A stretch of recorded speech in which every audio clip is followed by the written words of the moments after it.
Alright guys, so I'm having a problem. When I click OBS, it keeps saying this app can't run on your PC. Define a version on whatever. Alright.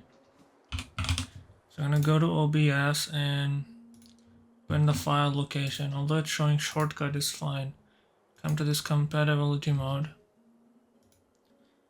By default it's Windows 7, right? I'm gonna choose Windows 8 and hit apply and OK. Let's see if it does any good. My entire drive got missing. Like, I have a 2 terabyte drive just for games, and it's just not showing up over here, and I just don't know why. Okay, now it worked.